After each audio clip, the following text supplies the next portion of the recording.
एक प्रश्न पूछने के लिए दोबारा मैं आया।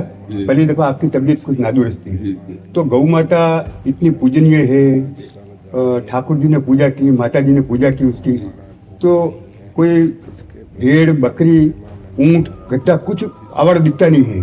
ये गौ माता जहाँ देखो वहाँ आवारा घूम रही है। इसका कारण क्या है? कलयुग में लोगों की स्वार्थ बुद्धि विशेष बढ़ गई है। अर्थ प्रधान बुद्धि हो गई, धर्म प्रधान बुद्धि नहीं हुई।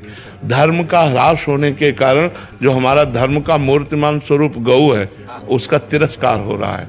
आप संत बड़े बड़े महापुरुषों ने बड़ी बड़ी गौशालाएं खोल करके आदर पूर्वक गौओं की सेवा कर रहे हैं। आज वासना, धन की वासना, भोगों की बढ़ गई, धर्म की हट गई, इसलिए अब घरों में भैंस रखते हैं क्योंकि महंगा दूध जाता है। और गाय कम दूध देती है पर वो धर्म की स्थापना करती है, वो घर का मंगल करती है, घर के विघ्नों का नाश करती है। ये उनको पता नहीं है क्योंकि धर्म का ह्रास होता चला जा रहा है। कलयुग स्वार्थ बुद्धि बढ़ा रहा है। कलयुग में धन की बुद्धि बढ़ रही, धर्म की बुद्धि नहीं।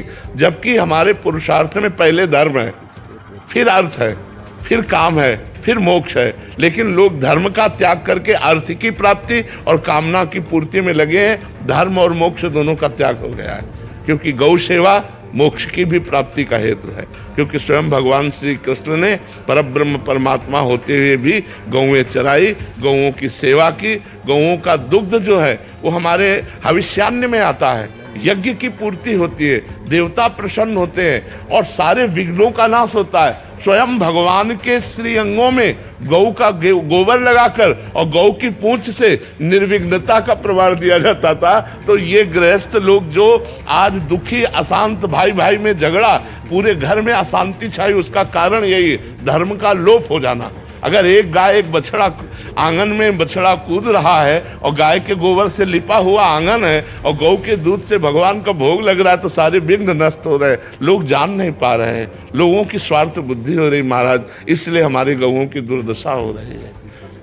तो आशीर्वाद दीजिए कि क्या इसके लिए अभी कि हर बड़े बड़े नगर और गांव में सार्वजनिक गौशाला हो, जिसमें ये जो हमारी गौएं इधर उधर भटक रही हैं, जो गौओं की सेवा नहीं कर पा रहे हैं स्वार्थवशात, वो उस गौशाला में दें और उस गौशाला में 10-5 लोग मिल करके अर्थव्यवस्था ऐसी करें कि जो बूढ़ी गायें हैं, जो दूध नहीं देती, जो साँड़ हैं, जिनका प्रयोग इस समय नहीं हो रहा है। पहले था कि बैलों से जुताई होती थी, अब ट्रैक्टर की जुताई होती है, इसलिए जो नंदी हैं उनका अपमान हो रहा है, नंदियों को ऐसे छोड़ा जा रहा है। तो उनको सब गौशाला में सुरक्षित रखा जाए, जिससे दूसरों को जो कष्ट हो रहा है, दूसरों को भी कष्ट हो रहा है। गाय ऐसे अनाथ छोड़ दी जा रही हैं जिनको भोजन का कष्ट है और वो रोष में आकर के लोगों को फिर दंड देती है। अगर छोटी छोटी गौशालाएं हर नगर में हो तो हमारी गौएं सुरक्षित हो जाएं, हमारी गौओं की सेवा हो जाए तो हमारा राष्ट्र सुरक्षित हो जाए, राष्ट्र में विघ्न आना बंद हो जाए